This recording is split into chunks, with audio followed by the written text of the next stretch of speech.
if p of x is as given here and d of x is x minus 2, determine p of x divided by d of x and hence write the equivalent expression for p of x. I've got the notes here for what the equivalent expression would be like for polynomials. This is the exact same thing as we've seen, where it's p equals to dq plus r, but before I had it in lower case letters to symbolize that these are just single numbers, but now we've written the same thing but with capital letters, and they're all functions of x. So these are all polynomials that we're writing out to show the equivalent expression for p of x. You will probably want to have this written down somewhere, make sure you know it. This will come up probably again and again, so it's a very useful thing to have in your notes. So we are doing p of x divided by d of x. I'll start by writing out the symbols. So the long division symbol, and I have x cubed plus 3x squared minus x minus 1. All right, starting with looking at the leading terms, what does x have to be multiplied by to give x cubed? Well, this would have to be x squared. So I put the x squared up here, lining it up, and then I multiply x squared onto the divisor. Multiply x squared onto the divisor. Expanding that out, we get x cubed minus 2x. Good. Now we put that underneath, lining everything up. Sorry, this should be 2x squared. Apologies. Lining everything up, 2x squared. And we put the brackets around and we subtract. Okay? 3x minus 3x cancels out. Fantastic. Then we do 3x squared minus 2x squared. Do not confuse this with subtracting by itself or adding. Make sure you're really expanding this carefully in your mind, and it might even help you to do it on the side. We are doing 3x squared minus 2x squared.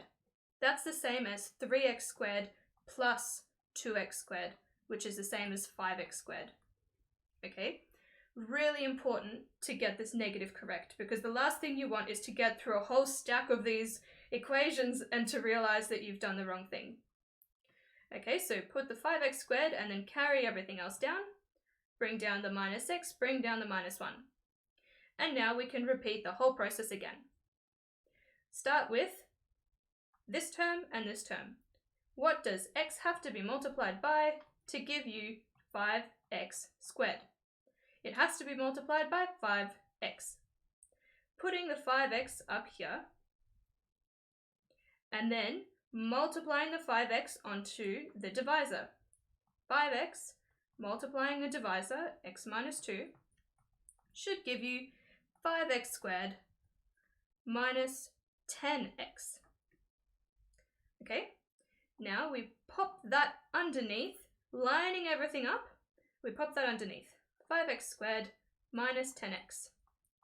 Lining everything up, putting the subtraction in, and then doing the subtraction. 5x squared minus 5x squared is 0. Great news. Minus x minus 10x. I'm going to do this out as well. Minus x minus 10x. I'm doing this column. Minus x minus 10x is equal to minus x plus 10x, which is 9x. Okay, so we have plus 9x minus 1. That's the minus 1 from there. Okay, that's one more step completed, and let's do one more time. Looking at the leading terms. How many times, what does x have to be multiplied by to give us 9x? X would have to be just multiplied by the number 9. So we put the 9 up the top, then we multiply the 9 onto the divisor. 9 times x minus 2 equals, and then expanding that out is just 9x minus 18. Now we put down 9x minus 18, subtract. We'll see that our 9's cancel beautifully, and we're just left with minus 1 minus 18. So I'll do this down here. Minus 1 minus 18 equals. So that's the same as minus 1 plus 18. So that's the same as 18 minus 1, so 17. Okay, so we put 17 down here, and that's it. You can see that x no longer goes into 17, so this is our final kind of bit of working.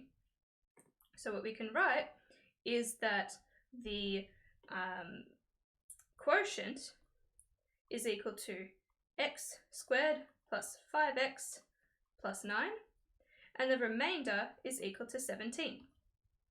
Now the question is actually asking us to write an equivalent expression for p of x. So p of x is this, the original thing.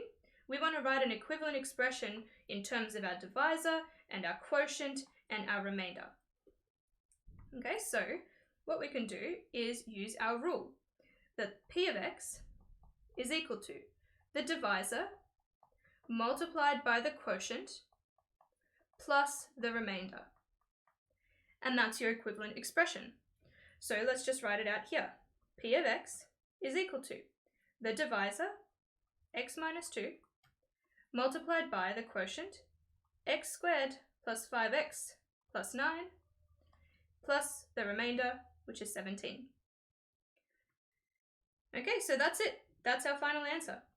If you had time on a test, you should definitely expand this out and triple check that when you fully simplify everything, it does actually give you p of x. You should be able to look at p of x and you should have this exact same thing coming out of your working when you do that expansion.